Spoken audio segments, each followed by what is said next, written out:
How you doing, ladies and gents? We've got some reviews to do for the games this week. We're going to start with our Titans and the Eels. Welcome back to NRL Fantasy Analysis.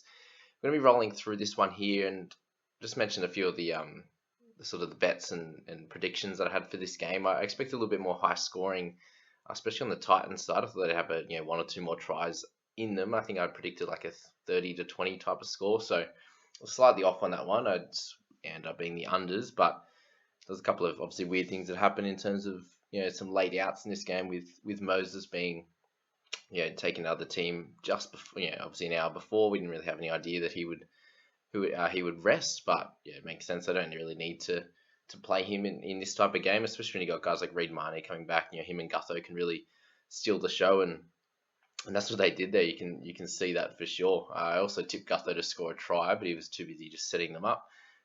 I said Reed Mahoney would have a pretty solid game, and he did and got a try, which was awesome. So Gutho there with 86. It was really, really strong across the park and really showing how he could be that sort of third to fourth, highest averaging wing fullback for the rest of the season. If you own him, I'd be holding on steady for the entirety of the year.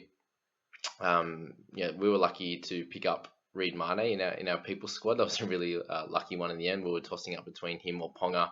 When Teddy went down as well, when we found out he wasn't going to be playing, we were going to be playing with 16 players there, and it was like, do we play Ponga and then meant we'd have to play Verrills, and I was really adamant about keeping hold of Mane just because he's been such a high scorer all year, apart from that game or two where he was injured, which dropped his average a little bit, but that worked out really well to get 77 out of him, and in the 70 minutes that he played, got a try assist, 40 tackles, 5 tackle breaks. You can't really hope for much more in a hooking position that's been a bit of a struggle, and as we'll see in the next game with Benny Hunt not scoring too well either as one of our decent options this week. So that was those two, and the next biggest one there was Maddo, who's in my team. It was really good to see him back in some really strong form with 7 offloads, line break assist there and a try. So amazing work from him, and very happy that I managed to hold on steady with him. And he still didn't play the full 80, but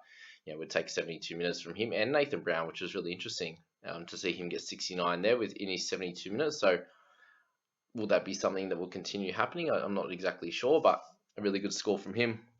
Also Brian Kelly, back to a decent score. Dylan Brown I spoke about as just being that really solid player. I think he's a little bit behind the 8 ball in terms of the best halves in the game, but that was good there. In terms of the rest of the game, the big news was for Fido, really, getting 1 try and not really getting involved for the majority of the game. There was a big stretch there, 20 odd minutes where he didn't really touch the ball, which was really a bit of a killer, especially for those like myself who captained him.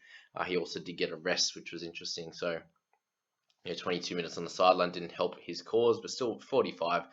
Better than anyone who captained Ben Hunt or something like that, or Ponga, these types of guys. So we'll take it, and he'll be better. We then moved down a little bit further, and you got Papali'i as well as one of our lowest scorers this week with 41 in 56 minutes. So a bit less this week. Had 4 missed tackles, no real attacking stats for him, and lower sort of meters gained, which happens from time to time. And he's had a really solid, close to 80 average the past 5 rounds, 3 to 5 rounds. So we can't really say too much with Papali'i on that one. Fought a wake up, played off the bench 54 minutes, so a little bit less game time than normal, no real attacking stats. So he's someone I still think is a great option going forward, but obviously him off the bench wasn't going to be the best option for him in this one. Moving down the line, we've got guys like Brimson there with 37, but not too much to say there. Opacek 34, so that's kind of where he's going to be at from here on in.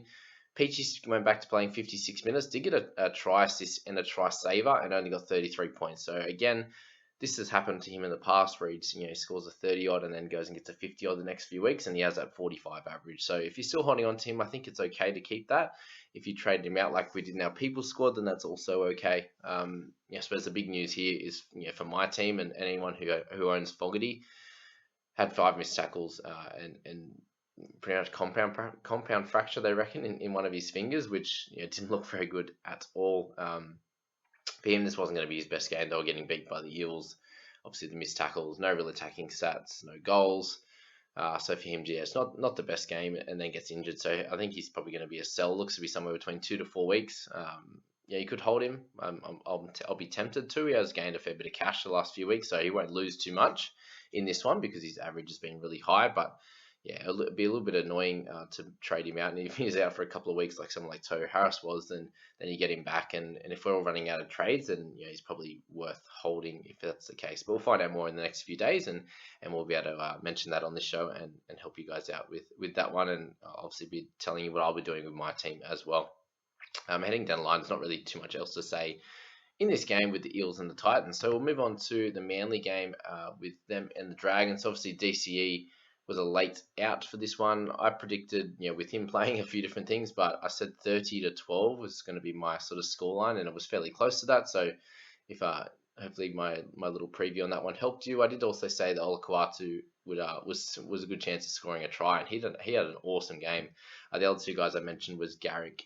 I thought Garrick and also Saab on the wings would be able to get some tries there, but their roles changed. So especially I was saying the Saab was going to get a little bit more early ball with DCE out there, but that didn't happen anyway. Olakau'atu 71, so going to be that up and down scorer. Had a really awesome game with a try assist and a try. We can't really complain with how he performed, and it was great to see Schuster back. He was special, and I know a lot of people like myself in that situation were like, well, who do I trade out? It was Lucy Leilua, Schuster, CHN, and all of them played really well. So I think Lucy was probably the lowest, I think, in the end. But yeah, I was happy I kept Schuster. He moved into the 7 role and covered DCE and did really well. So he's going to make some good cash. He's a great option as a dual position player. Covers both positions and could be used as a bench player, a bench scorer for sure. He's probably scoring a lot better than most of our guys that we have in our team at the moment. So that's that. Garrick just continues to perform. Obviously, the more time he spends at one, the better he's going to be. 10 tackle breaks, 6 goals, 170 metres. You can't really complain with that. No real negative stats at all. So Garrick just continues to deliver. Well done to anyone who owns him. Hopefully he can do that for the rest of the season for you. Foran did really well controlling the tempo in this game without DCE, so his numbers will go down a little bit, but that's completely okay. He's not fantasy relevant. Maguire wouldn't be touching. McCulloch, if you're still owning him, a lower score, but 4 missed tackles for him is a little bit over what he'd normally be, but can't say too much on that one. Bird actually kicked goals in this game with who's been kicking the last bunch of weeks? Someone tell me in the comments anyway. We got a line break and a try assist, 3 goals. Just did a bit of everything. So he went really well for 47 to help our centers out. DeBellin's in there. People ask me if he's an option. I don't think so. I think he's too expensive, and the big minutes is great, but will that continue? I'm not exactly sure. If you picked up Marty Tapau, you're getting a few weeks in a row of mediocre scores with just no attacking stats. So if you can get back to that, he'll do well. Obviously, the better Manly go, then the more forward they can get, the better he'll be able to go as well. With sort of the broken defensive line out there. Harper did well, 42. Sloan got a nice try there. I think they said it was his second in his 2 games, so well done to him. Croker with the lowest score. He's probably almost ready to trade him out now, I'd say, for sure. Simsy did okay. Benny Hunt was sort of the one this week that, I had a few comments that people were like, oh, thanks for making me pick Ben Hunt and Fafita as captain or pick them up this week. I was like, all right, mate. You are allowed to make your own decisions. I'm just suggesting. And this was his second lowest score of the year, and the other one was when he was injured. So, guys allowed to have a bad game, I'd say. As a half, he had 145 kick meters, which is nothing compared to normal. Still ran the ball, just had a bunch of negatives. He's got 12 in negatives there. No real, no attacking stats, not many tackles. Just a nothing game for Benny. After a big week, did so well in Origin. So his performance in that only cemented his position as one of the top players in NRL fantasy. So he'll come back. Hopefully he still had a good week with him in a team. Like, I'd improve ranks myself. So next week he'll come out and get 70 and we'll be cheering. So that's that. Lawton, if you own him, he's coming off the bench now. I think you need to trade him out. Normal, it's one of his lower games of the year, actually. He's been averaging over 50, so that hurt him. Other than that, Jason Saab, if you own him, got a 4 after his very low score last week, and Willie Army with 21 minutes for -5, so that was a bit of a shocker. But yeah, guys, that's the first 2 games of the week. Let me know your thoughts on those 2. If there's any players in these 4 teams that you're worried about. If you had any further questions on, if I didn't elaborate enough, please let me know. Please hit like, subscribe, and we'll catch you in the next few. See you, team.